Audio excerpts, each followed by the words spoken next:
Meaning of flannelette. Flannelette. Flannelette. Flannelette. Flannelette. Flannelette is a soft cotton fabric that has been brushed to create a fluffy surface.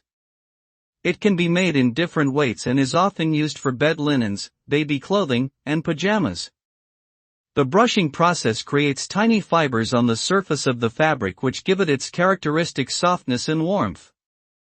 Flannelette is a popular choice for winter bedding as it provides a cozy and comfortable sleeping experience. It is also known as flannel and is available in a wide range of colors and patterns to suit different preferences.